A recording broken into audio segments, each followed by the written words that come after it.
It's been a while since I did one of these videos, right? And I wanted to talk to you about a story dear to my heart. It's about a good friend of mine, Richard Montañez, who's the genius, the inventor, who's a great orator, one of the best leaders within our community and outside our communities. You guys know that his movie's about to come out, inspired by the true story of his life, right? It's gonna come out on June 9th on Hulu. Make sure you watch it. Directed by Eva Longoria, Jesse Garcia starring in it, a great actor as well. Go ahead and check it out. And one of the things that I wanted to talk about that is the movie's coming out. The talk has been rekindled about, him being supposedly an urban legend within our communities in terms of creating the Flamin Hot Cheetos. I read it on Yahoo about a week ago. I think it was by a Latina journalist. I want the Latino community and I want all these folks within our community that know better. Right? You are exposed, you read these studies, right? You read these studies about what happens to African American folks, what happens to Latinos, right? What happens to us, anyone who's marginalized, what happens to women too, when they entered corporate America, right? There's a lot of there's a lot of research on this too, about our people, right? Contributions to corporate America that have been stolen or somebody else takes the credit for it. Right time you see some genius CEO or someone within the media comes up with some brilliant thing, nobody questions it if it's a white man coming from corporate America. And then you learn 20, 40, 50 years down the line that a woman was the one that wrote it.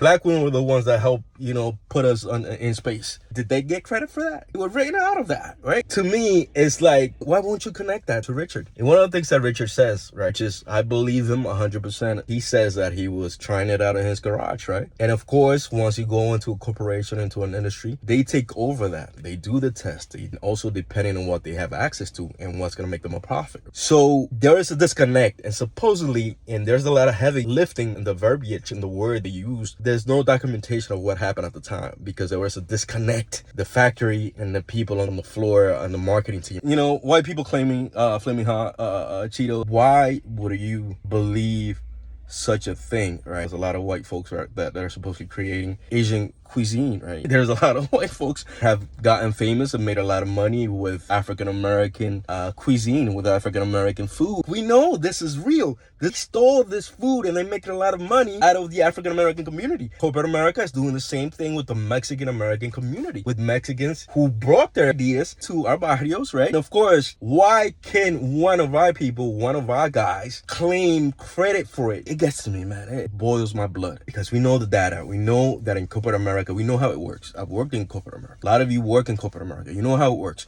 You've read the studies. I've read the studies of our communities. You get in corporate America, you pitching your stuff, you have your ideas, you have your brilliant ideas, right? A lot of you know, right? You get on boardrooms, right? You're pitching stuff, right? And somebody else who's a little more charismatic that the boss likes, right? That's the person taking your ideas and your talking points. They never mention you. Even if you plant the seed, I've planted many seeds on people's heads. That means that I'm making a change in the world, that I'm influencing people, right? I plant the seeds because people tell me, even if they don't give me credit for it. And there's a lot of people out there that have created platforms and spaces that I've planted the seed and I've told them and I've created certain things for them too and I've given it to them. They have the audacity, even within our communities, right? Have the audacity not to say, Caesar told me this, Caesar inspired this. Caesar's one of the people that planted that seed in me for it to grow, like, because of ego. For them, it's like, I don't want to be associated with this guy, even though they should be like, what, if we have Caesar in our midst, and the people, the streets, the community knows I'm legit, I'm valid, he knows what's up, he's not gonna mislead us. And because sometimes what I say, right, it goes against the power structures that feed them. They don't want to be associated with that because it might hurt them, right? But if you are getting paid, if you're making a lot of money, and then y'all out there on stages, right, you're on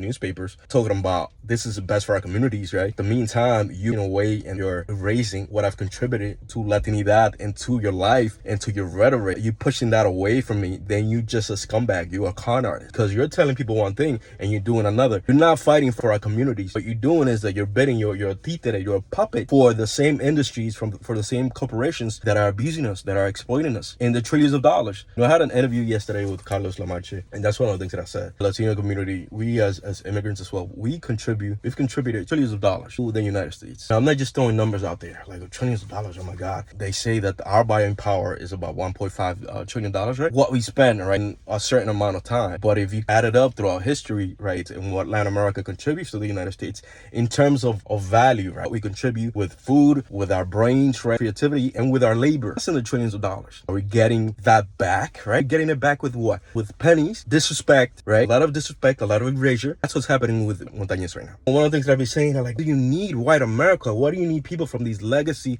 institutions to tell you the truth about what's happening within our communities? It boggles the mind. Don't you understand that they do have the agenda, right? There are certain things that they can't speak about, or if they're going to speak about it, it's going to be in a passive voice. They are not going to want to shake that table. They're not going to want to do that because their white boss editor or even their own Latino bosses are going to be like, hey man, can't have you around, or your contract is going to expire. Then there are a few people in our community like Richard who are like, you know what, no, we need all our voices on the table. And especially the people that are speaking up for our marginalized people, especially the people that are speaking up for our champions as well. Because Richard is a champion of ours, man. But to me, you know this for a fact that when we enter corporate America has stolen a lot of our ideas, right? When it comes to music, right? We made a lot of money with our music that came from us. It happened with the African American community too. When it came to hip hop, we made them a lot of freaking money, and then a lot of these artists were broke, right? And they pushed us out. They pushed out the Latino community from hip hop midway, right? You know, we were involved, very involved. The late 90s and the 90s, 2000s, right? We were just pushed out, right? Because you can't have two marginalized communities, you know, taking up too much space in an area that's very influential within white America and the world. No, it's too much. That's too many. No, these people are too powerful now.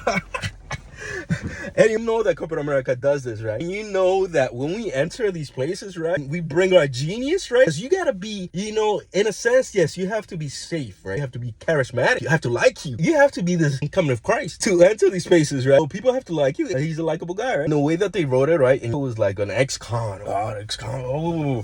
Comes with no diploma. You know, they're already using certain things that they do with the people that they kill within our community. They always look for what they think is bad. All the receipts of that this person has. So now you're not seen as a human being.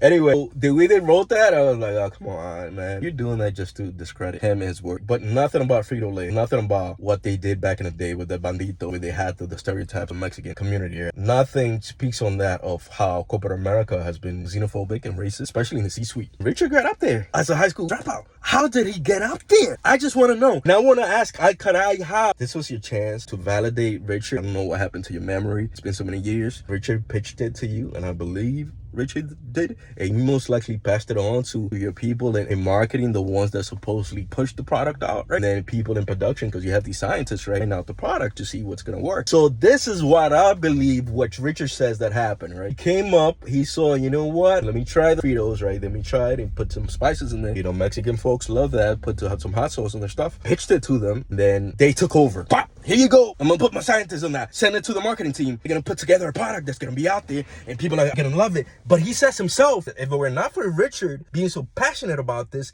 and being out there and pushing it everywhere to be in our communities, it wouldn't have gotten so big. So why would Richard Montañez be so passionate about a product that he did not create, that he was not deeply involved with?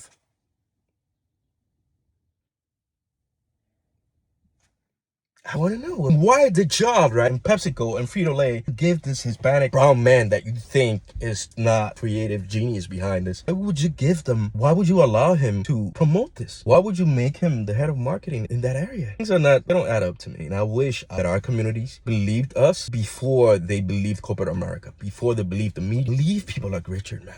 If they're Hispanic, even if they're Latinos, it's in these spaces, right? And no offense to a lot of journalists, Latino journalists, you're very whitewashed. Even if you're exposed to the data, to what happened within our people, right? The history, we've been exploited, we've been pushed around, we've been denied, we've been erased. We're getting gaslighted right now, and you are helping them out. Instead of being in these rooms, right? And people are pitching these things, right? You should be like, you know what? I don't know, man. I don't know. Let's go deeper in that. Let's consult with people within our community. Instead, just take Frito-Lay and PepsiCo's word. That's the end. Oh, and this is started by the LA Times, the Latino at the LA Times, right? Because he was the one that always had, how could a Latino be such a genius for such a huge product? It doesn't seem real to me. You scumbag. That's why white people have you there in the LA Times. And I know that you don't care. You got a good job, right? You write for the LA Times. You're such a brilliant mind. Oh my God, right?